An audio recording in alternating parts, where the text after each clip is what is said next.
Hi friends, welcome back to ചേച്ചീസ് channel. Hi, അപ്പോൾ ചേച്ചീൻ്റെ ചാനലിലേക്ക് എല്ലാവർക്കും സ്വാഗതം. ഇന്നലത്തെ പോലെ തന്നെ ഇന്ന് ഞങ്ങൾ രണ്ടുപേരും കൂടെ വീഡിയോ എടുക്കുകയാണ്. ഞങ്ങൾക്ക് ഷോപ്പിൽ കുറച്ച് സമയം ഒഴിവിട്ടി, അപ്പോൾ വെറുതെ ഇരുന്ന് വീഡിയോ എടുക്കുകയാണ്. ഇന്നലെ ഈ സമയത്തൊക്കെ ഞങ്ങൾ നല്ല പേടിയോടെ ഇരിക്കുകയായിരുന്നു. കാരണം എന്താണെന്ന് വെച്ചിട്ടുണ്ടെങ്കിൽ ഭൂമിക്കടിയിൽ നിന്ന് ഒരു പ്രകമ്പനം ഉണ്ടായിട്ട് ഭയങ്കര സൗണ്ടൊക്കെ ഉണ്ടായിരുന്നു. ആ സൗണ്ട് ഒരു 10-30 സെക്കൻഡിൻ്റെ ഉള്ളിലാണെങ്കിലും ഒരു വലിയ ശബ്ദമായിരുന്നു. അതുകൊണ്ട് തന്നെ ഭൂകമ്പം ഉണ്ടാവുകയാണെന്നൊക്കെ പറഞ്ഞ് എല്ലാവരും പേടിച്ചിട്ടുണ്ടായിരുന്നു. പിന്നീട് ന്യൂസും കാര്യങ്ങളൊക്കെ വന്നപ്പോഴാണ് അത് ശരി തന്നെയായിരുന്നു, അത് ഭൂമിക്കടിയിലൊരു പ്രകമ്പനം തന്നെയാണെന്ന്.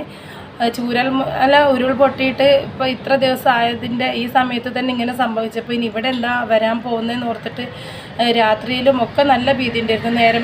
നേരം വെളുക്കുമ്പോഴേക്കും ജീവനോടെ ഉണ്ടാവുമെന്ന് ശരിക്കും പേടിയുണ്ടായിരുന്നു. നിങ്ങളെ അവസ്ഥ എന്തായിരുന്നു? മക്കൾക്ക് ഒറ്റയ്ക്ക് കിടക്കാൻ പേടിയായിരുന്നു. അതുപോലെ മക്കളെ രണ്ടാളെടുത്ത് ഞാൻ പോയി കിടന്നു. അങ്ങനെ അപ്പോൾ അച്ഛനെ ഒറ്റയ്ക്ക് കിടക്കാൻ അവർക്ക് പേടി. അങ്ങനെ മക്കളൊക്കെ നല്ലോണം പേടിച്ചിട്ടുണ്ട്. പിന്നെ അവർ സ്കൂളുകളൊക്കെ നേരത്തെ വിട്ടു. അങ്ങനെ എല്ലാം ആ സമയത്ത് തന്നെ സ്കൂളൊക്കെ നേരത്തെ വിട്ടിട്ടുണ്ടായിരുന്നു. പിന്നെ കുട്ടികളൊക്കെ സ്കൂളിൽ നിന്ന് പിന്നെ ഇറക്കിയത് അസംബ്ലി ഉണ്ട് എന്ന് പറഞ്ഞിട്ട് പെട്ടെന്ന് അസംബ്ലി ഉണ്ട് എല്ലാവരോടും ഇറങ്ങണം എന്ന് പറഞ്ഞിട്ടാണ് ഇറങ്ങിയതെന്ന്. പിന്നീട് കുട്ടികളോടൊക്കെ പറഞ്ഞ പോലും ആ ദുരന്ത മേഖലേൻ്റെ ആ ഭാഗത്ത് തന്നെ എന്തൊക്കെയോ പ്രശ്നങ്ങൾ നടക്കുന്നുണ്ട്, അതുകൊണ്ട് എല്ലാവരും സ്കൂൾ വിടുകയാണ്. നമുക്ക് ചെറിയ കുട്ടികളൊക്കെ പേടിച്ച് പോകുമല്ലോ, അങ്ങനെ പറഞ്ഞിട്ടുണ്ടായിരുന്നു. അപ്പോൾ ഇന്നിപ്പോൾ നമ്മുടെ നാട്ടിൽ പ്രധാനമന്ത്രിയൊക്കെ വരുന്നുണ്ട്.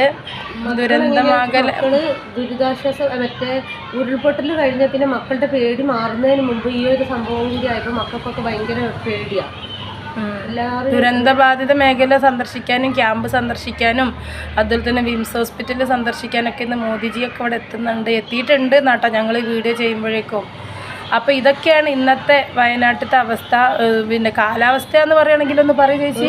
ഇന്നലെ തന്നെ അങ്ങനെയല്ലേ, ഒരു മൂകതയാണ്. ഇന്നലെയല്ല, മെഞ്ഞാന്ന് തൊട്ടേ ഒരു പിന്നെ എന്തോ വിഷമം താങ്ങി പിടിച്ച് നിൽക്കുന്ന പോലെ പ്രകൃതി അല്ലേ. അങ്ങനെ അന്ന് പിന്നെ ചൂരൽമല പൊട്ടുന്ന സമയത്ത് ഇതേ സെയിം ഫീലായിരുന്നു എല്ലാവർക്കും. എന്തോ ഒരു പിന്നെ ഈ ഒരു സൗണ്ട് അല്ല, ചെറിയൊരു സെക്കൻഡിൻ്റെ സൗണ്ട് ആണെങ്കിലും എനിക്ക് തോന്നുന്നത് എന്താ അറിയോ, ഇതെന്തെങ്കിലും ഒരു സൂചനയാണോ, ഇനി നമുക്ക് എന്തോ വലിയ അപകടം വരാനുണ്ട്, ഭൂമി എന്തെങ്കിലും ഒരു സിഗ്നൽ കാണിച്ചു തരികയാണോ. ഞാൻ എന്നിട്ട് കിളികളൊക്കെ കരയുന്നുണ്ടോന്നും ഒക്കെ ഞാൻ നോക്കി. ചിലർ പറയുന്നത് കൂണിടി വെട്ടിയ പോലെ ഉണ്ട്, ചിലർ പറഞ്ഞ ട്രാക്ടർ. അതൊന്നല്ല ശരി, ഞാൻ ഓരോരുത്തർക്കും ഓരോ അനുഭവം. പക്ഷെ അതൊന്നല്ല എല്ലാവർക്കും ഒരേപോലെ തന്നെ കേട്ടെ. ചേച്ചി ഇവിടെ ഷോപ്പിലായതുകൊണ്ട് കേൾക്കാത്ത. ഞാൻ ആ സമയത്ത് വീട്ടിലായിരുന്നു, പക്ഷെ എനിക്ക് നല്ലോണം അനുഭവപ്പെട്ട്. ഞങ്ങൾ അടുത്തുള്ള 2-3 വീട്ടുകാരൊക്കെ മുറ്റത്തേക്കൊക്കെ ഇറങ്ങി വന്ന് പരസ്പരം ഞങ്ങൾ തന്നെ എവിടെ കല്ലാരെങ്കിലും റോട്ടിൽ ഇറക്കിയിട്ടുണ്ടോ, കല്ലിറക്കിയതാണോ, എന്താ സംഭവിക്കുന്നത്, ഇവിടെ ലോഡിൻ്റെ വണ്ടിയൊന്നും വന്നിട്ടില്ലല്ലോ. ഫസ്റ്റ് ഞങ്ങൾ വിചാരിച്ച് ആരോ ലോഡ് തട്ടി അവിടെ ഒരു വീട് പണിയുള്ളൊരു വീടൊക്കെ ഉണ്ട് അതാന്ന് വിചാരിച്ചു. പക്ഷെ ഞങ്ങൾ പരസ്പരം സംസാരിച്ചപ്പോൾ എന്താണെന്ന് മനസ്സിലായില്ല. എന്തോ ഒരു സൗണ്ട് കേട്ടു, അതെന്താണെന്ന് ഞങ്ങൾക്ക് മനസ്സിലായില്ല. പിന്നീട് ഒരു 10 മിനിറ്റ് കഴിയുമ്പോൾ ഫോൺ എടുത്ത് നോക്കുമ്പോഴാണ് പിന്നെ അതിൽ നമ്മളെ തൊട്ടടുത്തുള്ള സ്ഥലത്ത് തന്നെ അമ്പലവയൽ എന്ന് പറഞ്ഞ സ്ഥലത്ത് തന്നെ ഭൂചലനാണോ എന്ന് സംശയമുണ്ടെന്ന് പറഞ്ഞിട്ട് ന്യൂസ് വന്നെ. പിന്നെ മേപ്പാടി പഞ്ചായത്തിനോട് അടുത്തുള്ള പഞ്ചായത്ത് മറ്റേ വേഗപ്പള്ളി സ്ഥലത്ത് വീടിൻ്റെ ചില്ലുകൾ. വേഗപ്പള്ളി അല്ല, കാര്യമ്പാടി എൻ്റെ ഒരു ഫ്രണ്ടിൻ്റെ വീടുണ്ട്. അപ്പോൾ അവർ ഇതുപോലെ തന്നെ ഹോം ബേക്കറാണ് കേട്ടോ. അവരെ വീടിൻ്റെ ഉള്ളിൽ അത് ഇന്നലെയല്ല, മെനഞ്ഞാന്ന് രാത്രി തന്നെ ഇതുപോലൊരു സൗണ്ട് ഉണ്ടായിട്ടുണ്ട് എന്നാണ് അവർ പറയുന്നത്. ആ സമയത്ത് നല്ല വിള്ളലുണ്ട് ചുമരില് താഴെ ചാടി അതൊക്കെ പറഞ്ഞു. പാത്രങ്ങൾ ഒക്കെ ഒരു ചെറിയൊരു വൈബ്രേഷൻ ഉണ്ടായി, പാത്രം താഴേക്ക് വീണ്. പിന്നെ നമ്മളെ ഞാൻ കേക്ക് കൊണ്ടായില്ല, സോനുവിൻ്റെ ഫ്രണ്ടിനും പറഞ്ഞ ഓരോ വീട്ടില് വാഷിംഗ് മെഷീന് ഓണായി പോലും തന്നെ. അപ്പോൾ അവർ ശരിക്കും ഞെട്ടിപ്പോയിന്ന്. പിന്നെ അതുപോലെ തന്നെ വേറെന്താ,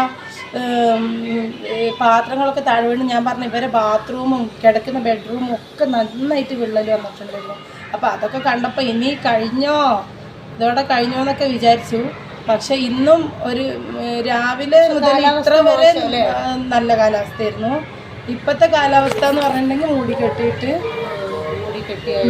അത് അങ്ങനത്തെ ഒരു കാലാവസ്ഥയാണ്. പിന്നെ നമ്മളെ മക്കളുടെ മനസ്സിൽ നിന്ന് പേടി അങ്ങോട്ട് മാറുന്നില്ല. നമുക്ക് പിന്നെ കുറേയൊക്കെ മനസ്സിലാവുമല്ലോ. നമ്മൾ അവർക്ക് ധൈര്യം കൊടുക്കുമെങ്കിൽ തന്നെയും നമ്മുടെ മനസ്സിലും ആ പേടിയുണ്ട്. എനിക്ക് പേടിയുണ്ട്. പിന്നെ ഇങ്ങനെ പേടിനേക്കാളും തോന്നുന്നത് എന്താ അറിയോ, ആകെ ഒരു അസ്വസ്ഥത മനസ്സിന്. ഇങ്ങനത്തെ കാലാവസ്ഥ ഇങ്ങനെ ഇരുണ്ട് മൂടി വരുമ്പോൾ നമ്മളെ മനസ്സും അതുപോലെ തന്നെ ഒരു ഇരുളൽ വരിക. പിന്നെ ബാക്കി നമ്മൾ പറയുന്ന തവക്കൽക്ക് വരല്ല, അത്ര അറിയുള്ളൂ. പിന്നെ എന്താ സംഭവിക്കുക, എന്ത് വന്നാലും എവിടെ പോകാനാ, നമ്മളെ ഭാഗത്തൊന്നും ഒരു അന്വേഷണമോ പിന്നെ നമ്മളാ പരിസര പ്രദേശത്ത് നിന്നൊരു സൗണ്ട് എടുത്ത് അവിടെ ജിയോളജിയിൽ വെക്കുന്നൊന്നും ആരും വന്നിട്ടൊന്നുമില്ല. അങ്ങനെ വരാത്തടത്തോളം നമ്മളെ ഭാഗത്ത് എന്തൊക്കെ പ്രശ്നമുണ്ടോ എന്നൊന്നും അറിയില്ല. പക്ഷെ പ്രകൃതിനെ കാണുമ്പോൾ ഞങ്ങൾ ചെക്ക് ചെയ്തെന്ന് പറഞ്ഞു. പക്ഷെ അവിടുന്ന് കാളം മാറ്റി താമസിപ്പിച്ച് സ്കൂളൊക്കെ പൂട്ടി, പിന്നെ സ്കൂളൊക്കെ വിട്ടു. പിന്നെ പേടി തന്നെയാണ്. പിന്നെ ഈ ടൗൺ ഏരിയനേക്കാളും എല്ലാവർക്കും അത് ഫീൽ ചെയ്തത് പിന്നെ അധികം വണ്ടി വാങ്ങുന്ന ഈ തോട്ടം പണിയെടുക്കുന്നവർ അങ്ങനെയൊക്കെ ഉള്ളവർക്ക് ശബ്ദ മലിനീകരണം ഇല്ലാത്ത ഭാഗത്തുള്ള ആളുകൾക്കാണ് കൂടുതൽ സൗണ്ട് കേട്ടിട്ടുള്ളത്. ടൗൺ ഏരിയകളിലേക്കോ സ്കൂളുകളിലേക്കുള്ള സൗണ്ടിൻ്റെ ഇടയിലൊന്നും അത് കേൾക്കൂല. അങ്ങനെ ഒരു ഒരു മുഴക്കുണ്ടായിരുന്നു, ശരിക്കും ഒരു മുഴക്കം. ഒരു അടച്ചിട്ടിട്ട് ഒരു സാധനങ്ങളും ഇല്ലാത്തൊരു റൂമിൽ അടച്ചിട്ടപ്പോൾ അതിൻ്റെ ഉള്ളിൽ നിന്നൊരു പടക്കം പൊട്ടിച്ചാലും എക്കോ അടിച്ചിട്ടൊരു മുഴക്കടല്ലോ, അതുപോലെ ആയിരുന്നു. പക്ഷെ നല്ല സൗണ്ട് ഉണ്ടായിരുന്നു, അത്യാവശ്യം നല്ല സൗണ്ടോടെ തന്നെയാണ് കേട്ടിട്ടുണ്ടായിരുന്നുള്ളത്. അപ്പോൾ ഇതൊക്കെയാണ്. അപ്പോൾ മൊത്തത്തിൽ ഇപ്പോൾ ഒരു വേറെ പ്രശ്നമുണ്ട്. ഞാൻ ഇന്നലെ ചിന്തിച്ച് ഇതേപോലെ ഒരു വൈബ്രേഷനോ ഒരു പ്രകമ്പനോ ഇടുക്കിയിലാണ് സംഭവിക്കുന്നതെങ്കിൽ മുല്ലപ്പെരിയാർ ഡാം താങ്ങുമോ? മുല്ലപ്പെരിയാർ താങ്ങിയിട്ടില്ലെങ്കിൽ കേരളം പിന്നെ എവിടെയുമില്ല. കേരളത്തിന് ഭരണമല്ല,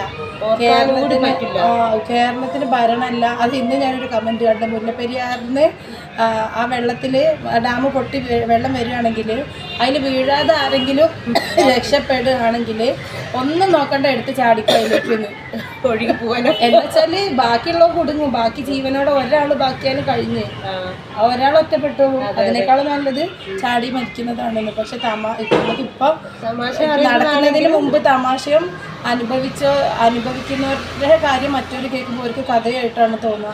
അപ്പോൾ സേഫായിട്ട് ഇരിക്കണമെങ്കിൽ നമ്മൾ മാത്രം വിചാരിച്ചാൽ പോരാ, നമ്മളെ സർക്കാരും കൂടി വിചാരിക്കണം. സർക്കാർ എന്തുകൊണ്ടാണ് അതിലൊരു എന്താണ് ജനങ്ങളോടൊരു നീതി പിന്നെ കാണിക്കാത്തത് എന്ന് അറിയില്ലല്ലേ ജനങ്ങൾ. എന്താണെങ്കിലും മുല്ലപ്പെരിയാർ വിഷയം ഓരോ യൂട്യൂബേഴ്സ് ആണെങ്കിലും വീഡിയോ ചെയ്താൽ അതിന് ചിലപ്പോൾ ഒരു പരിഹാരം ഉണ്ടാവുമെന്ന് എല്ലാവരും പറയുന്നുണ്ട്. അതുകൊണ്ടാണ് ഈ വീഡിയോയിൽ ഞങ്ങൾ ഈ വിഷയത്തിനെ കുറിച്ചിട്ട് സംസാരിച്ച് എല്ലാവരും റോഡിലിറങ്ങിയിട്ട് അതിനെതിരെ പോരാടണമെങ്കിൽ ശക്തമായിട്ട് പോരാടണം. അപ്പോൾ ഇന്നത്തെ വീഡിയോ ഇത്രേ ഉള്ളൂ. ബായ്. മറ്റൊരു വീഡിയോ ആയിട്ട് നാളെ വരാം. ബായ്.